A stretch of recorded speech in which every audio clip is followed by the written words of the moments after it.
razones por las que yo me vine aquí son bastante triviales, ¿no? Es decir, entre otras cosas porque había oído que la escuela era una buena escuela de ingeniería, también porque tenía amigos aquí en Suiza, porque había estado frecuentemente aquí y de algún modo tenía un nexo, ¿verdad? Más o menos estos son los motivos, no hay otros motivos particulares.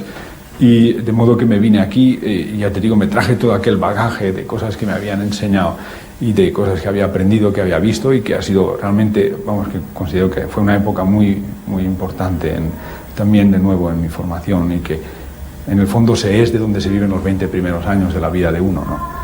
Y en ese sentido, pues estudié aquí ingeniería, me dediqué exclusivamente al estudio de la ingeniería, tuve algunos contactos marginales con gente, digamos, próxima a Aldo Rossi o a otros arquitectos que pasaban por la escuela de arquitectura, en particular a estos, pero de una manera muy tangencial y en realidad mi preocupación durante aquellos años fue el aprender la profesión de ingeniero lo mejor posible y me dediqué fundamentalmente a algunos aspectos particulares de la ingeniería, como es la estática en concreto o la mecánica aplicada.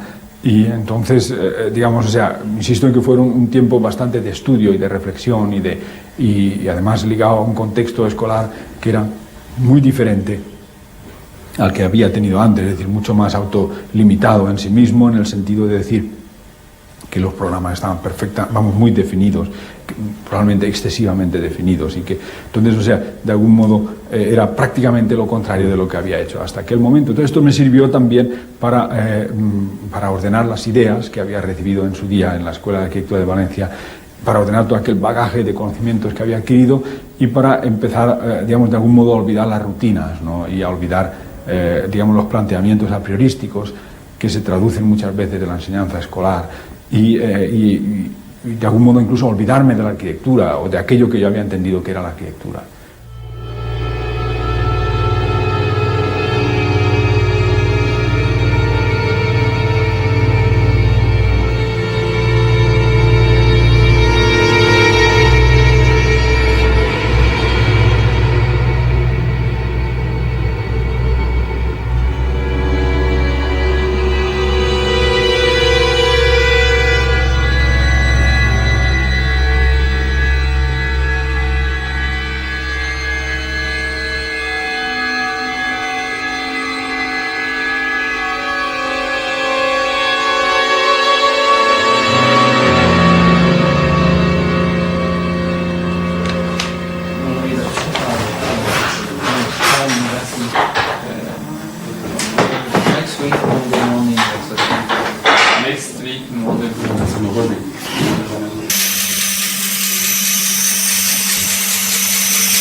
Il faut seulement faire un petit morceau.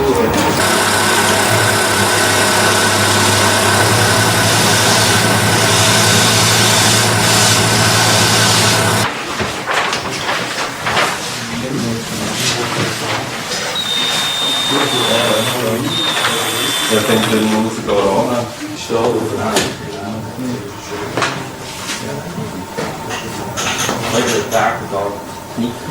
La manera más próxima de crear un organismo tridimensional que traduzca lo que tú quieres o lo que tú piensas como arquitecto es la maqueta. Quiero insistir, pero que la maqueta es una cosa también autónoma, es decir, yo creo incluso que la maquetería, la maqueta en sí misma es un arte, por lo menos yo considero que muchos o algunos de los maquetistas que trabajan para mí son auténticos artistas, ¿no? O al menos yo los admiro así, ¿verdad? En este sentido. Entonces, a partir de ese punto de vista aparece pues un interés por mi parte en la maqueta en sí misma, ¿eh? Es decir, que en parte si yo hago tantas maquetas o si hago maquetas es debido al hecho de que me gustan las maquetas, es decir, de que yo considero que son unos objetos que tienen un valor artesanal y explicativo muy grande, ¿no? No tanto porque yo vea que una maqueta sea un elemento importante, es decir, de hecho, por ejemplo, hablando de me acuerdo en uno de haber visto la maqueta de la cúpula, que creo que la construyó Vasari sobre planos de Michelangelo, de la cúpula de San Pedro. Era una maqueta espléndida de madera. Evidentemente, la maqueta que ya es tan grande o sea, es demasiado pequeña para ser la cúpula, pero tan grande que casi es un armario, ¿no? Entonces uno cuando ve aquella maqueta piensa mucho más en un armario que en la cúpula, ¿no? Quiero decir, o sea, esto es por decir, o sea, calidades intrínsecas, ¿no?, de estos objetos. Entonces, quiero decir que, o sea, en realidad una maqueta pues tiene un valor en sí mismo, ¿no? O sea, la maqueta es una maqueta y quiero decir que por eso, o sea, yo de todos modos el trabajo con la maqueta me lleva por lo menos a la certeza de que cuando una maqueta es un objeto bello, probablemente la arquitectura está también bien, ¿no? O sea, quiero decir, o sea, cuando mirando una maqueta, ¿verdad?, te das cuenta que está proporcionada y que te gusta y además que la gente que la mira pues también está interesada por ella, pues puedes deducir, ¿verdad?, que lo que vas a construir luego, lo que pasa es que, o sea, son cuestiones puramente tangenciales porque lo que se construye después es muy particular, ¿no? Y depende muchísimo de otros factores, ¿verdad? O sea, depende de otros factores fijos como son la luz, la situación, depende de la ejecución, quizá, o sea, la ejecución. Y esta es la ejecución que yo considero tremendamente importante, es decir, la parte ejecutiva de la obra, la vigilancia y aquella gente que la construye. ¿Me entiendes? Que yo creo que en general están bastante subestimados, ¿verdad? O sea, todo el aparato constructivo y todos aquellos que participan en la construcción de una obra.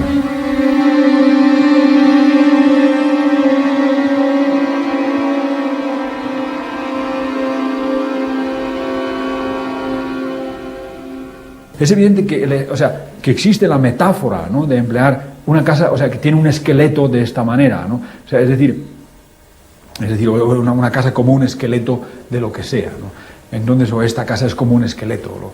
Es decir, o sea, desde el punto de vista cultural existe una serie de asociaciones bastante particulares. Antes he dicho y he hablado bastantes veces de utilizar la medida del cuerpo como medida, o sea, cuando hablamos del problema de escala, hablar de la medida del cuerpo como medida de una cosa es también bastante importante. Es decir, o sea, que en el fondo, o sea, por parafrasear o por volver a repetir la frase de un famoso arquitecto del Renacimiento, pues es aquello de que la arquitectura depende de los miembros del hombre.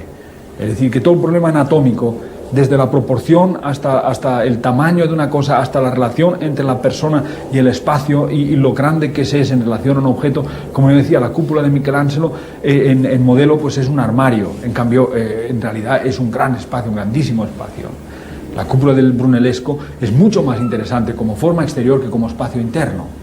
¿Me entiendes? Es decir, en el perfil de la ciudad, la cúpula de Brunelleschi es mucho más importante que el espacio que cierra en sí misma. Es decir, o sea, todos los problemas de tamaño, ¿me entiendes?, en relación a una ciudad, es decir, hacer un objeto que es tan grande, que se puede ver desde cualquier sitio de la ciudad, es ya un gran gesto, ¿no?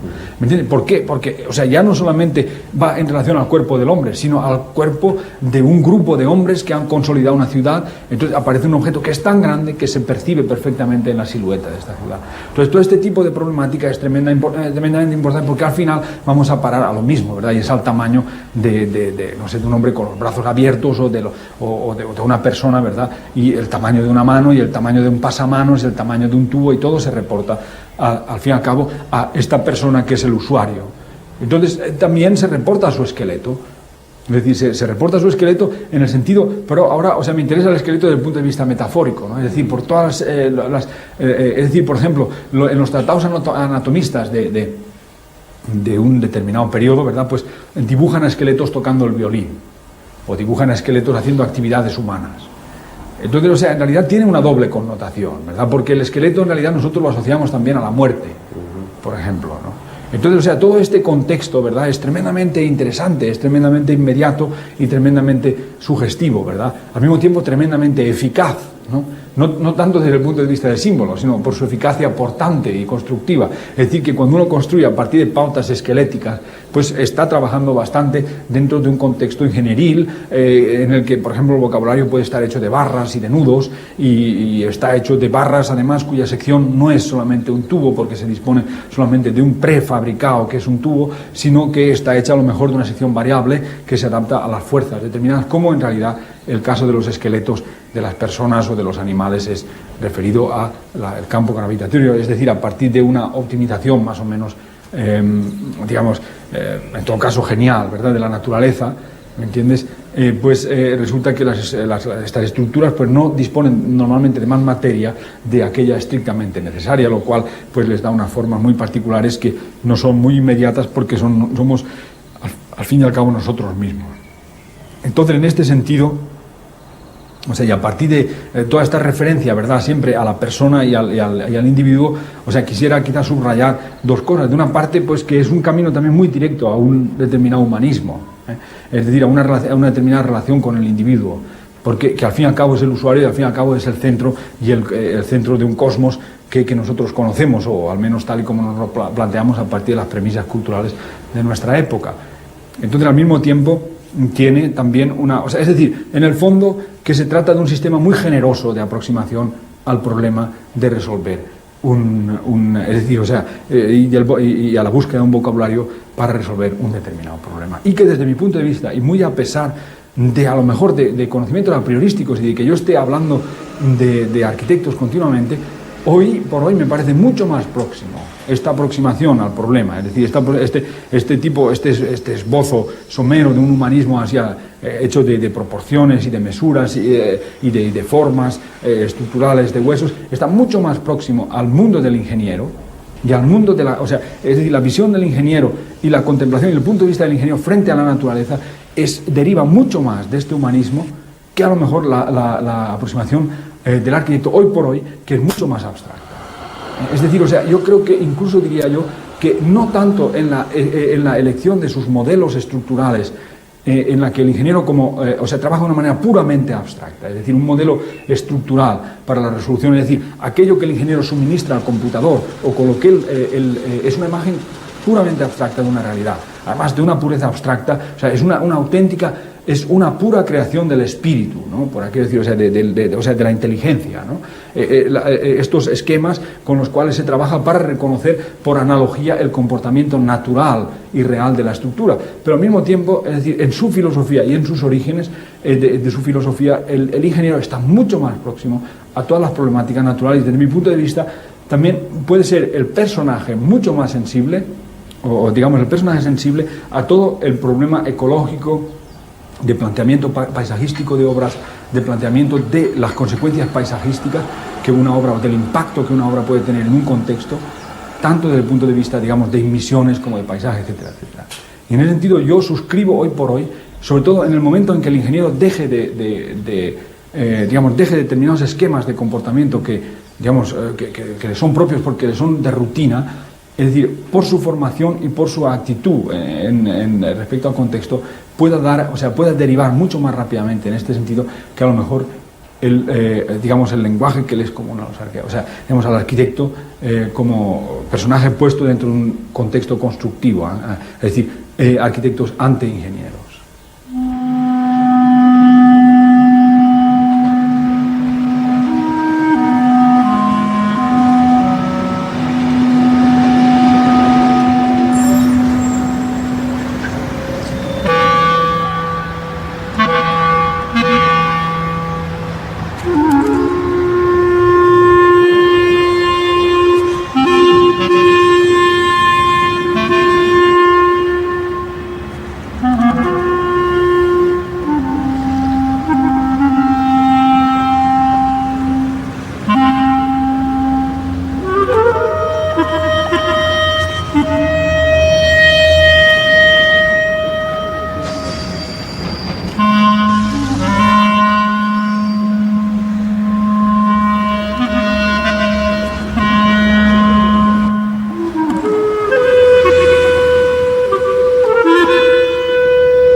Yo creo que del mismo modo que el puente, por ejemplo, entra, o sea, como objeto dentro de una polémica y dentro de un contexto, y hoy no se trata de hacer el puente más barato, ni se trata de hacer el puente más insignificante, ni se trata de hacer el puente de construcción más rápida, sino se trata de hacer el puente, ¿verdad? Pues entonces resulta que es difícil no darse cuenta tampoco que hay nuevas exigencias, es decir, que un puente no puede hacerse como se ha hecho hasta ahora, sino que la demanda parte de la administración o de aquellos que financian los puentes, está también cifrada en hacer puentes interesantes, es decir, en identificarse en aquella obra como si fuese una sala de conciertos, un auditorio o lo que sea, o como si fuese, entonces, como obra pública que luego va a representar la imagen de aquellas obras construidas en un determinado periodo. Entonces, en este sentido, es evidente que, no queriendo entrar en la polémica de ingeniero o arquitecto, es evidente que aparecen nuevas exigencias, es decir, que se quiere hacer puentes más bonitos, ¿no? Que se quiere hacer puentes más de acuerdo con un paisaje, más integrados, y esto o sea, establece nuevas exigencias a los diseñadores. Es decir, no se puede ya más recurrir a los ejemplos obviamente conocidos de vigas de este tipo, aquel, o no se puede recurrir digamos, a este o aquel modelo que ya se ha hecho, sino que hay que reinventar según el sitio y según la necesidad, utilizando incluso, o sea, aquellos elementos constructivos que se habían utilizado antes, pero utilizándolos de una manera, digamos, más de acuerdo con el contexto, por aquello de conseguir una obra más interesante. Del mismo modo como los arquitectos lo harían también planteándose una sala de conciertos. Entonces, probablemente en este sentido notamos quizá un desplazamiento del interés por parte de los arquitectos hacia cosas técnicas y un desplazamiento también del interés y de la exigencia por parte de los ingenieros hacia valores estéticos en su propia obra.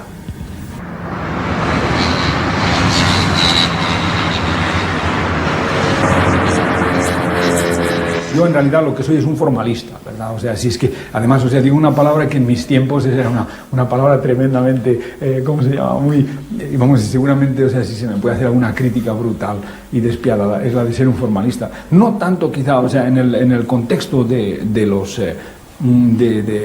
digamos, del trabajo en el contexto ingenieril, ¿verdad? Porque el trabajo, o sea, como ingeniero está muy limitado por unos aspectos muy concretos del problema, y es por eso quizá también que me muevo con bastante comodidad dentro de este contexto, porque de algún modo me exime de la duda de si escoger una cosa más complicada que otra, ¿no? Porque en general la duda cae siempre por la cosa más sencilla, ¿no?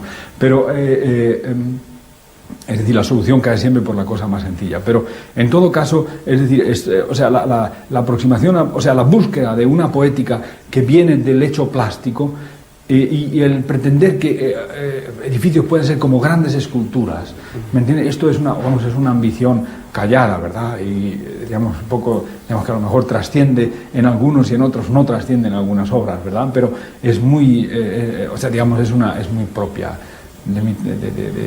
de las cosas que me preocupan y que me interesan. Es decir, que en el fondo es el concebir la arquitectura como un hecho plástico, la ingeniería como un hecho plástico y la escultura como un hecho plástico, aunque autónomos, ¿me entiendes? Y particularmente los dos primeros con relación a la escultura.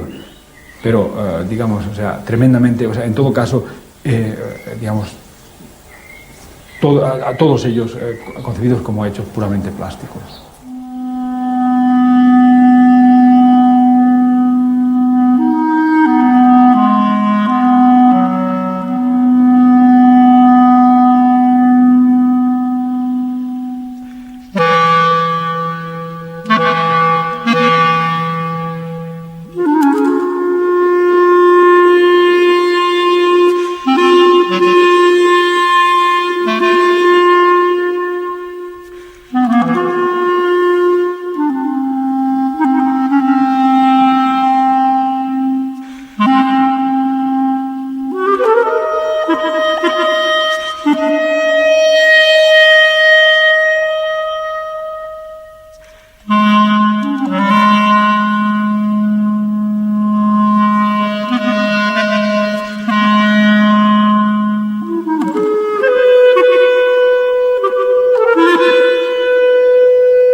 Existen por naturaleza muchos elementos móviles, puertas, ventanas, cortinas, persianas, e incluso mobiliario, ¿no? Y por eso se le llama móvil vamos a decir, por el mobiliario, ¿verdad?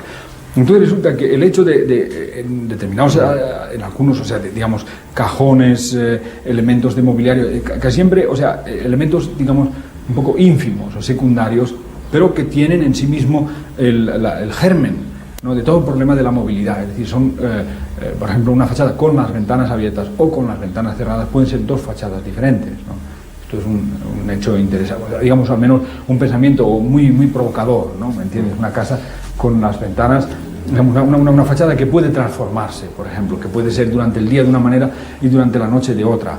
Evidentemente, o sea, tiene también mucha relación con un aspecto contemplativo del edificio, es decir, con la actitud de interpretar en el edificio la forma permanente y perenne, por ejemplo, del castillo medieval, o de ver en el edificio la forma variable que se puede cambiar, como la tienda de circo, ¿no?, que se lleva de un sitio a otro y tal, y se le pinta de otra manera o lo que sea. Entonces, en este sentido, o sea, existe un elemento intermedio que tiene una naturaleza en sí misma y que no tiene tanto que ver con la movilidad o con la permanencia y tal, como por el hecho de tener que ser necesariamente móvil per se.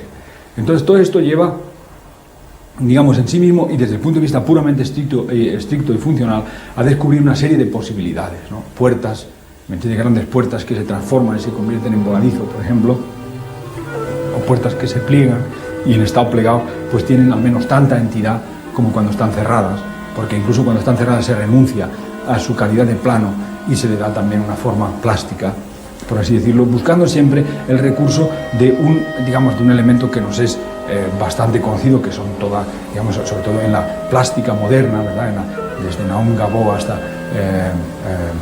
Mohoy Nagy o, por ejemplo, Calder, o uno de estos grandes escultores de nuestro siglo, ¿verdad? En el que el elemento cambiante sea de una manera casual, condicionado por el viento, condicionado por la frecuencia propia del elemento o por los impulsos de luz o por el hecho del individuo que mueve sencillamente el elemento, pues, o sea, viene a ser, es decir, se saca partido de esta, ¿cómo diría yo?, de esta metamorfosis formal, de la cosa que puede ser ella misma y transformarse en otra diferente y volver a ser ella misma.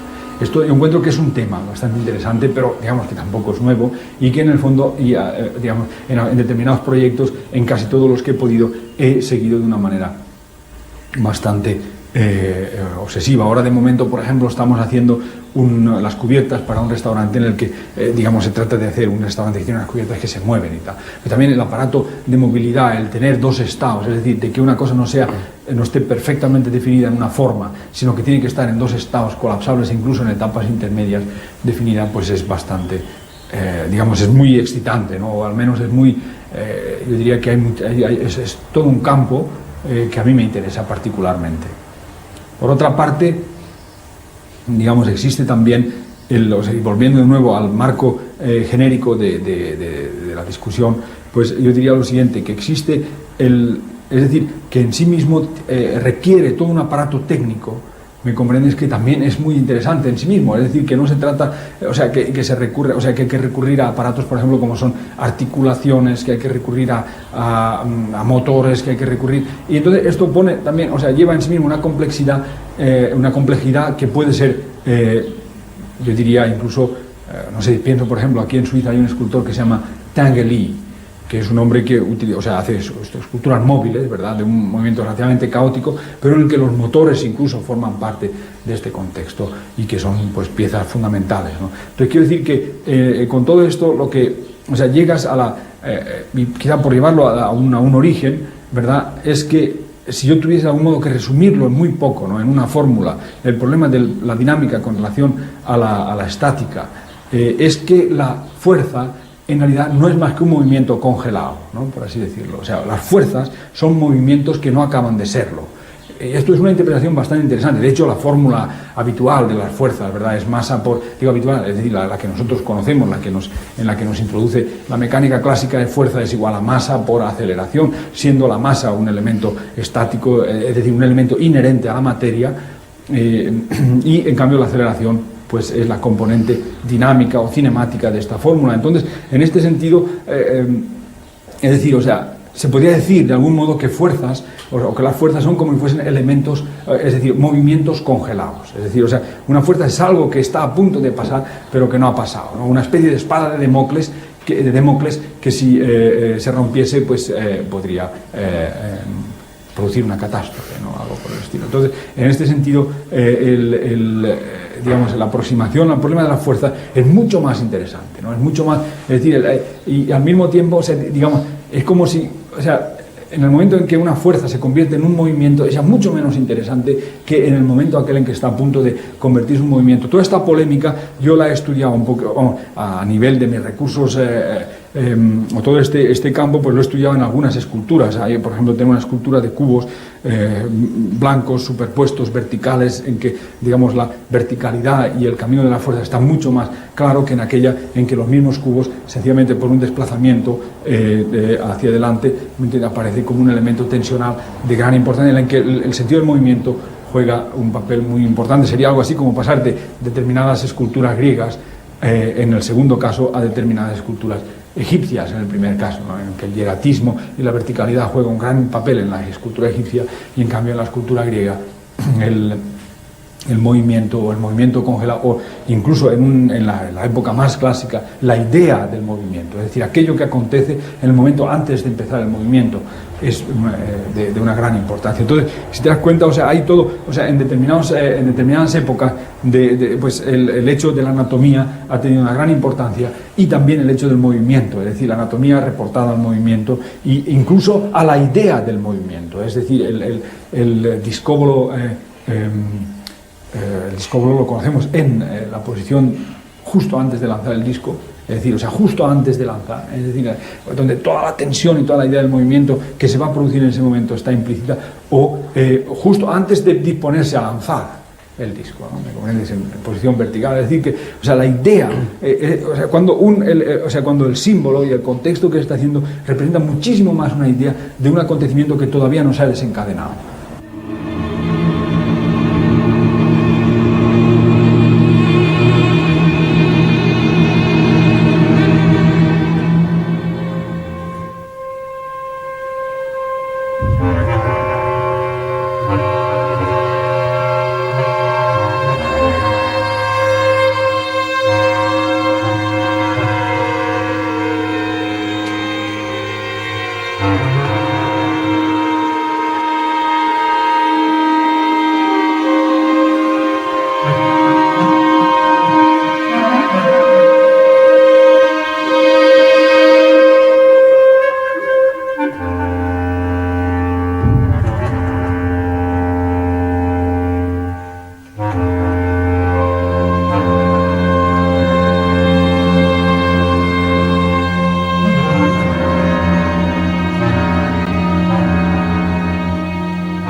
Fíjate que antes hablábamos de las palabras de obsesión, esqueleto, ahora hablamos de inquietud, de inseguridad, y yo creo que al fin y al cabo también me gustaría que de esta conversación trascendiese un poco la idea esa, ¿verdad? De que nosotros podemos hablar en términos puramente ortodoxos, ¿verdad? De kilos, de pesos, de medidas, de centímetros y de milímetros, y que podemos hablar pero también de inseguridad, de obsesión, de movimiento, de calidades muy circunstanciales y además muy ligadas digamos, a un estado de discusión que nada tiene que ver con la ortodoxia priorística de la técnica, muy a pesar de ser elementos que son, yo diría, si no son hijos, por lo menos son nietos de un pensamiento técnico, digamos, que nos es común, ¿no? Y que pertenece a nuestro bagaje cultural. Si de algún modo el trabajo como arquitecto o como ingeniero puede tener alguna trascendencia, no es tanto en la actividad como arquitecto o como ingeniero en sí mismo, concebido como una profesión, sino a través de las ideas que, como arquitecto o como ingeniero, a través de aquellas sensaciones que se es capaz de transmitir. Porque en realidad las obras, como yo decía también al principio, son como si fuesen cartas, ¿no? O sea, es decir, en realidad tienen un contexto y además son tan eficaces desde el punto de vista de transmisión como lo puede ser un cuadro o una escultura. ¿Me entiendes? O sea, es decir, que una obra construida por un arquitecto, en su contenido, ¿me entiendes?, puede enviar un mensaje del individuo que lo ha proyectado, que lo ha pensado, pero, o sea, intocado y, completamente, yo diría, perfectamente legible a lo largo de los siglos. Es decir, cuando vamos a ver Santa María del Fiore, al máximo es más expresiva que en su tiempo, ¿no? Digamos, ¿me entienden? O sea, comprenden, o sea, que quiero decir, este entendimiento de la profesión del arquitecto, del ingeniero, del mismo modo que un pintor o un escultor entiende su profesión, yo encuentro que es muy importante. Aunque no siempre un arquitecto o un ingeniero puede trabajar como un pintor o un escultor, aunque nosotros nos encontramos, tanto arquitectos como ingenieros, dentro del último arte por encargo. Esta es la gran cosa, es decir, que muchas de las servidumbres de nuestra profesión vienen porque nosotros somos representantes de aquella rama de artistas que trabajaban por encargo, como cuando a un pintor se le encargaba un cuadro y decía 25 cabezas, 34 manos y 25 pies y tantos metros cuadrados de azul, que en el Renacimiento pues costaba muchísimo, ¿verdad? Y tantos de dorado. Entonces todas estas, los encargos, las hojas de encargo, o por ejemplo el caso de Damián Forment, ¿verdad?, que para cobrar su retablo en el monasterio de Poblet tuvo que sudar una barbaridad porque tenía un poco menos figuras de las que tenía en el contrato y porque la piedra no era de Gerona sino que era de Tarragona o algo así, ¿no? Y en realidad es una obra importantísima del Renacimiento español. Yo diría que es una de las la gran escultura del Renacimiento español.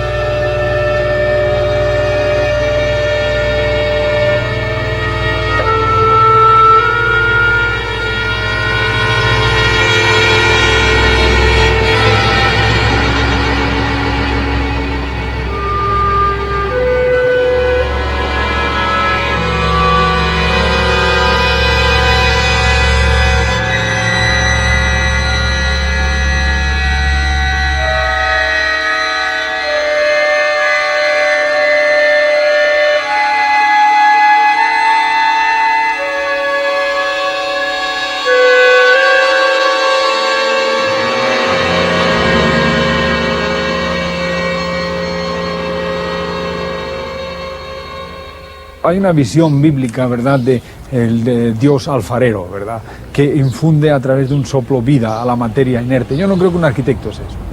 Yo creo que en realidad, o sea, sí que creo que las obras tienen vida propia y que viven en sí, o sea, que viven de una, es decir, como si la arquitectura fuese un don que viene dado a una obra y que no depende del arquitecto, porque a lo mejor un arquitecto se puede forzar una barbaridad, puede poner todas sus energías y a lo mejor puede sale una chapuza, ¿verdad?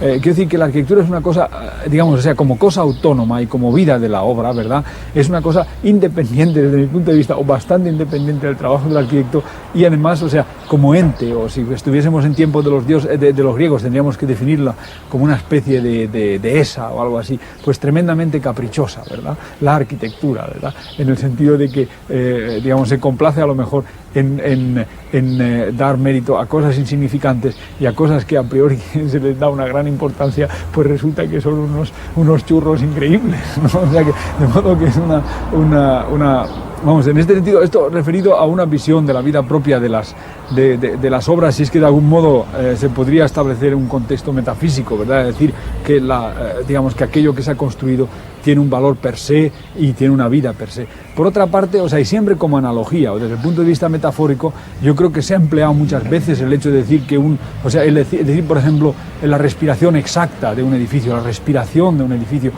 o hablar del sistema nervioso de un edificio, hablando, por ejemplo, de los cables y todas estas cosas, o hablar es decir, o sea, existen muchas analogías formales, o por ejemplo, la lectura de la planta de la Santa Croce, por ejemplo, de Brunelleschi, como un cuerpo humano.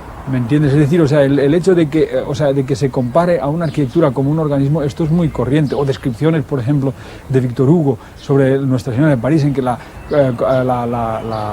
compara con, o sea, el interior particularmente a una especie de monstruo antediluviano o un monstruo de dos cabezas por fuera, ¿no? Etcétera, etcétera. O sea, quiero decir que esta visión así animalística de la arquitectura o fabulosa, ¿no? De fábula, ¿verdad? Es muy común y forma parte de todo el aparato legendario o de todo el aparato cultural o todo el aparato de asociaciones culturales que se pueden atribuir a un objeto.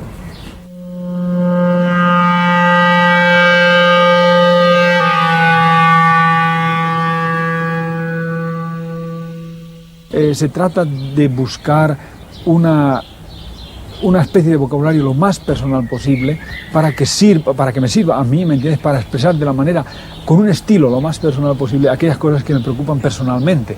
O sea, que en el fondo, es decir, o sea, refiriéndolo a mí mismo, ¿no? Refiriendo a mí mismo, es evidente que hay una búsqueda por un estilo personal. De todos modos, yo creo que, es decir, o sea, lo importante no es tanto mi actitud como la obra en sí misma. Por eso me encuentro conveniente el elemento que he anotado antes, de que, es decir, la arquitectura como ser viviente, o sea, o como organismo vivo, es una cosa autónoma e independiente del arquitecto. Incluso yo creo que no solamente depende del arquitecto, sino que depende también del propietario y que depende del constructor, en igual manera incluso. O sea que diría yo que hay que desligar, ¿verdad?, este fenómeno del arquitecto y la arquitectura, en el sentido de que a lo mejor, y muy a pesar de que yo continuo a insistir que la satisfacción personal que yo tengo es aquella de buscar un lenguaje personal y un estilo personal, o de hacer traducir mis ideas en mis obras, yo encuentro las obras como tales, como desligadas, y encuentro mi aportación a la obra relativamente dentro de un contexto, incluso diría yo hasta incluso relativamente modesta, ¿verdad? Solamente a nivel genérico, ¿no? A nivel de idea, a nivel de desarrollo de la idea, etcétera, etcétera, pero encuentro que existen muchos elementos que no dependen tanto de mí y que dependen muchísimo de la obra en sí misma.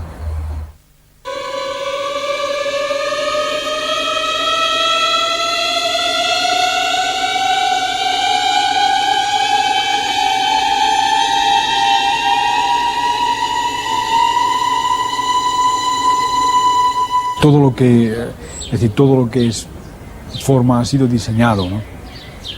Y en este sentido ha sido diseñado por el autor del proyecto o por un tercero del que se ha adquirido el diseño correspondiente.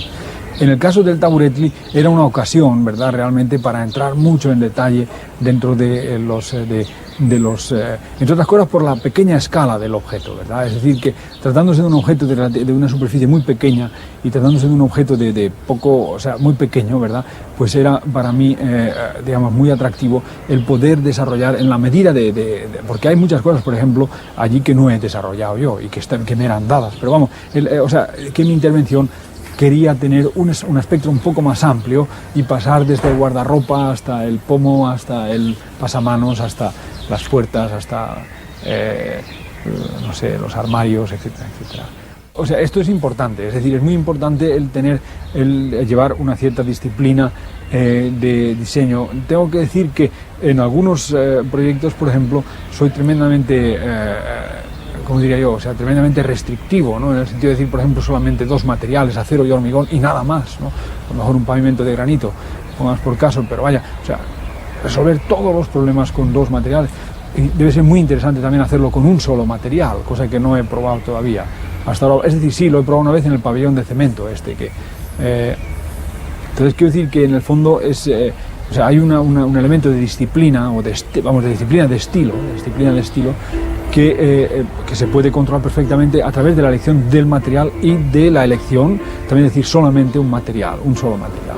Por otra parte, en el caso del taburetli, concretamente, por ejemplo, pues hay determinados elementos, es decir, o sea, se trata de una parte de crear una sala, se trata de introducir unos elementos sobre el único plano en el que arquitectónicamente se está libre, que es la cubierta, y luego crear una especie de paisaje de sillas que lo único que tienen es, digamos, que en mi caso pues se quería establecer un acento provocativo, muy provocativo. En realidad en el principio eran taburetes, ¿verdad? Eran taburetes porque el teatro se llama taburete, pero solamente a petición del propietario pues pasamos a hacer sillas, además a través del modelo muy parecido al que tengo detrás de mí, que es un taburete al que se le ha puesto un respaldo, ¿verdad? O en el que tú estás sentado ahora mismo, ¿no? Es decir, que es muy... Pero vamos, o sea, estos planteamientos son ya quizá... Es decir, en un caso así no se puede ir a una ortodoxia tan estricta como la que se podría haber ido. Quizá, o sea, a lo mejor es la ocasión perdida, ¿verdad? Porque hubiese sido también interesante pensar todo en madera, ¿verdad? La cubierta en madera, los muros en madera y todo el mobiliario en madera. Hubiésemos tenido probablemente problemas con la policía, con los bomberos, vaya, por el caso de... Pero bueno, en fin, o sea, en todo caso yo encuentro que es muy importante el control del efecto global a través de una restricción del punto de vista material.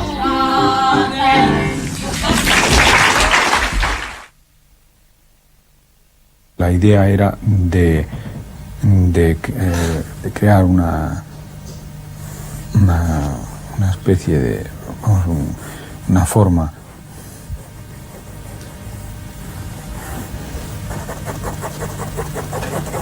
que fuese capaz de reaccionar a diferentes aspectos, por ejemplo, el hecho de ocupar un mínimo de suelo, es decir, la diferencia entre esto y esto es evidente, ¿verdad? Es decir, aquí tenemos el mismo volumen, pero la superficie ocupada de suelo libre es mucho mayor.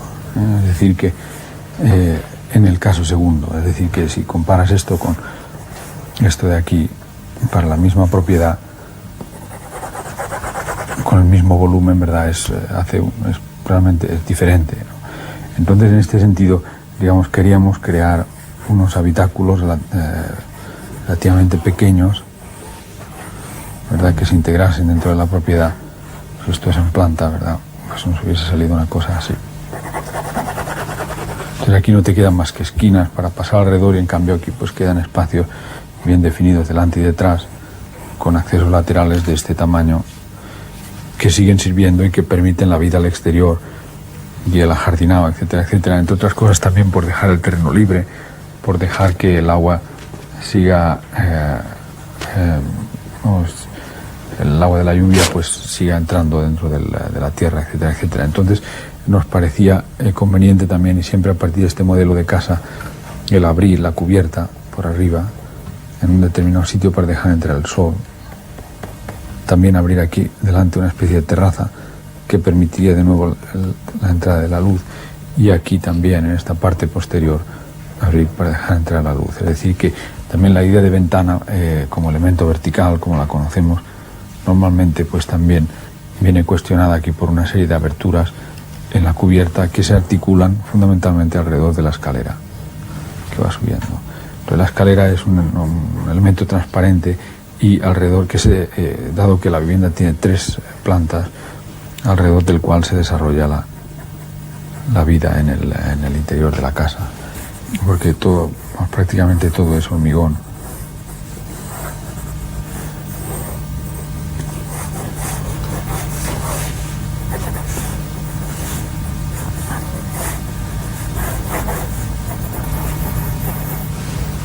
De modo que están hechas con elementos prefabricados. Y estos son unos grandes ventanales, ¿verdad?, que dan luz a los espacios comunes de la casa, y arriba, aquí con unas aberturas laterales. Digamos, la casa es un elemento muy compacto y que se reproduce, digamos, es decir, o sea, aparece alineado junto a otros. En cierto modo, digamos, en cierto modo, digamos, hay una cierta similitud con determinadas formas de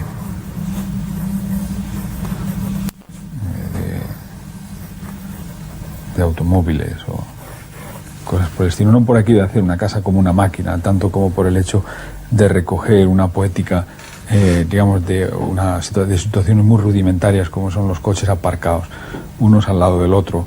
Entonces, aparte tenemos, digamos, hemos dispuesto un garaje de grandes dimensiones, de 60 plazas para todas las casas, pero digamos, la idea es de recoger un poquito, es decir, de pensar que las casas pueden tener una cierta similitud con un vehículo y que en realidad lo que están es aparcadas unas al lado de las otras, como decía yo, más bien a la búsqueda de una poética de situaciones muy rudimentarias de periferia, como son los coches aparcados en las calles, etcétera, etcétera, dentro de un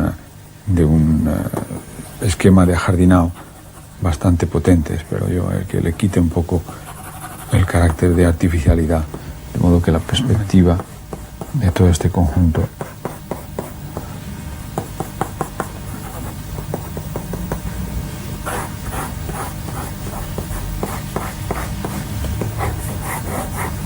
es así.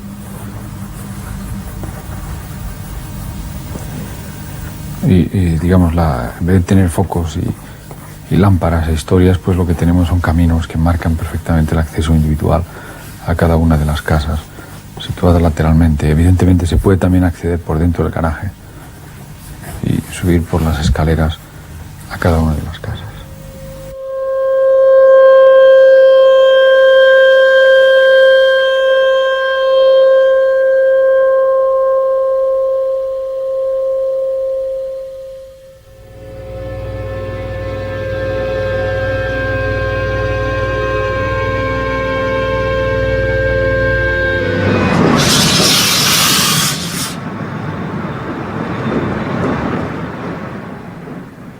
Lo peor que le puede pasar a un arquitecto es hacer un edificio que no funcione, ¿verdad? O sea, que los edificios tienen que funcionar todos y además muy bien, ¿no? Sí puede ser. O sea, que el funcionamiento es vital, ¿verdad? O sea, que yo diría que es una premisa que hay que cumplir y además hay que cumplirla siempre.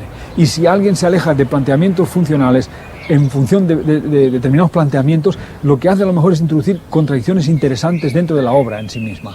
Pero vamos, o sea, todo está limitado. Es decir, que en ese sentido, quiero decir que, por ejemplo, pues el planteamiento de la profundidad de los despachos, o el planteamiento de la relación corredor-despacho, o el planteamiento de las superficies, el porcentaje de superficie utilizable con relación a superficie de servicios, o planteamientos, que diría yo, de índole económica, ¿no? Es decir, cuánto puede costar este edificio y cuánto va a costar al metro cúbico, o cuál es la flexibilidad de la que se dispone para poder entrar en una conjetura de costos y todo esto.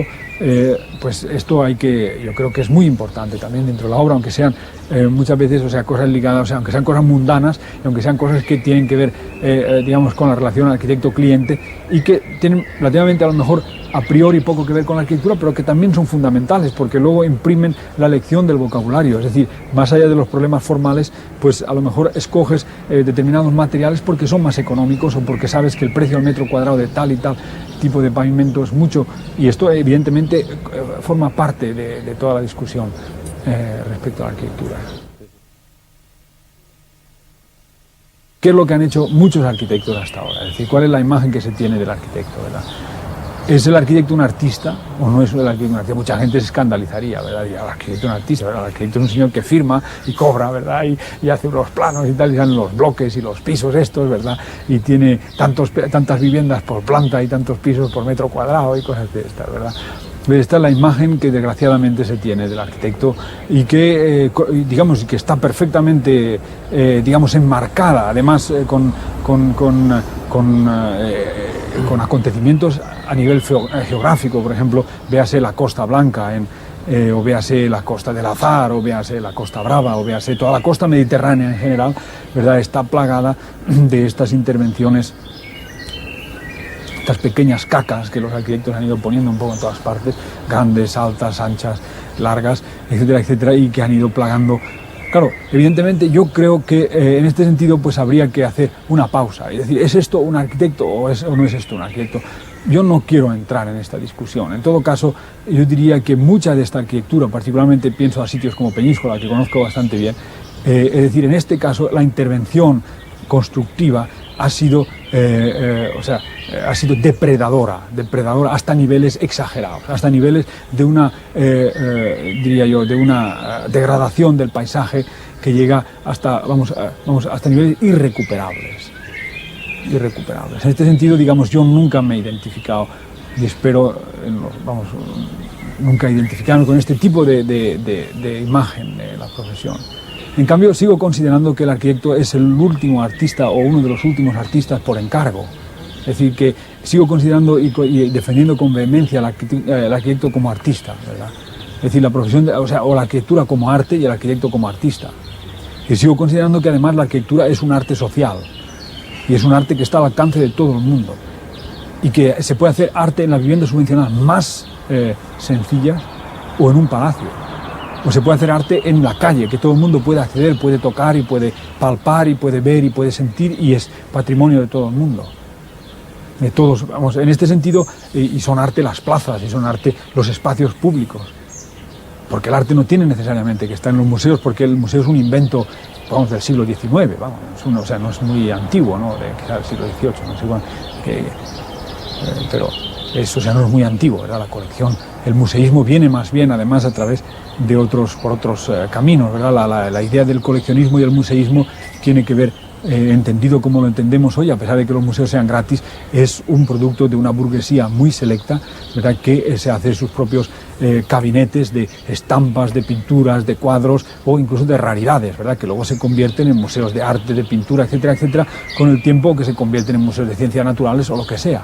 Pero me refiero que, la interpretación museística que tenemos y la asociación de museo a arte no tiene por qué subsistir. La arquitectura y también la ingeniería, ¿no? Como arte, entendido como arte de la construcción, resulta que son unos elementos que nos permiten romper con una facilidad extraordinaria ese prejuicio.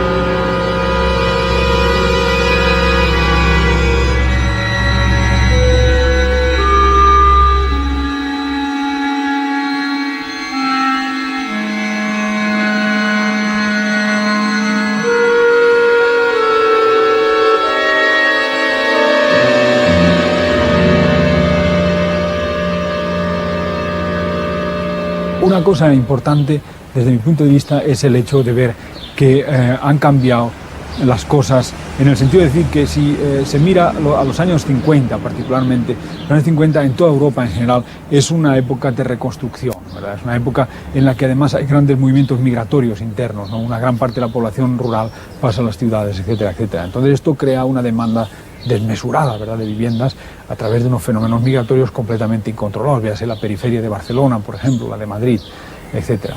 Entonces, en este sentido, evidentemente, privaba la necesidad. Y yo comprendo que una ideología de índole funcionalista, puramente funcionalista, ¿verdad?, y de relación, coste-provecho, ¿verdad?, pues tenía muchas posibilidades de establecerse como la ideología del momento. En cambio, yo creo que hoy aparecen otras necesidades completamente diferentes y otros planteamientos. Por ejemplo, de orden, ¿qué te digo?, de orden ecológico, ¿verdad? Es decir, es impensable, yo puedo imaginar que haya alguien que pueda justificar ecológicamente todas las porquerías que se han hecho a lo largo del litoral mediterráneo, ¿verdad? Y estas torres absurdas y este Benidorm y todas estas cosas que todos sabemos, ¿verdad? Esto me parece, habría que tener mucha jeta, ¿no?, para entrar en cuestiones ecológicas y decir que aquello, que el impacto ambiental de esas monstruosidades sea de algún modo aceptable, ¿no? Entonces, claro, es evidente que hoy hay otros planteamientos que privan, o deberían haberlos, o al menos es una invitación a la autoridad y a aquellos el plantearse estas cosas. Hay también un impacto dentro de un contexto cultural. Una de las buenas cosas de los últimos 10 años o de los últimos 15 años ha sido todo el interés que ha aparecido acerca de la ciudad histórica, reconocer la ciudad como tal, el saber que las ciudades y los ríos tienen que ver, que el río estaba antes que la ciudad y que si la ciudad se construye ahí es porque había un río. Véase, por ejemplo, el caso de Valencia, ¿verdad? La absurdidad de transformar el río que ha configurado la ciudad, ¿verdad?, de transformarlo en un parque, y esto desde mi punto de vista hoy es completamente, no se es posible responsabilizar, es una cosa que está fuera completamente de lugar y de los planteamientos. De hecho, por ejemplo, junto a Valencia se ha luchado por convertir en un parque natural la Albufera, justo al lado de la ciudad, ¿verdad? Es decir, con los mismos criterios y con los mismos puntos de vista que se ha convertido el río en un parque, se podía haber convertido la Albufera en 3 o 4 estadios, 2 pistas de patinaje y un hipódromo y muchísimos apartamentos y algunos arrozales también. Entonces, quiero decir con esto que esta contradicción, estos dos hechos contradictorios de los que yo estoy hablando ahora mismo, uno la Albufera y otro el río, pues son un poco, te hacen ver que estamos en una época en que los planteamientos están cambiando, en que la calidad formal de la obra va a ser, o debe de ser al menos tan importante, y su relación con el ambiente, su impacto ambiental, como la discusión coste-uso. Y a lo mejor, pues si tenemos suerte, volveremos a ver puentes de Alcántara y volveremos a ver puentes de Mérida y volveremos a ver puentes romanos, ¿verdad?, otra vez, y volveremos a ver obras hechas no con la perspectiva de 50 años o de una generación, vista como muchísimas viviendas subvencionadas que se construyeron probablemente así porque no había otro modo de hacerlas, sino veremos obras hechas con una proyección histórica de la gente que las construye hoy, no para ellos, ni para sus nietos, ni para sus bisnietos, sino para la gente que vendrá 500 años después, como las catedrales, como los pretiles del río Turia y los puentes del río Turia.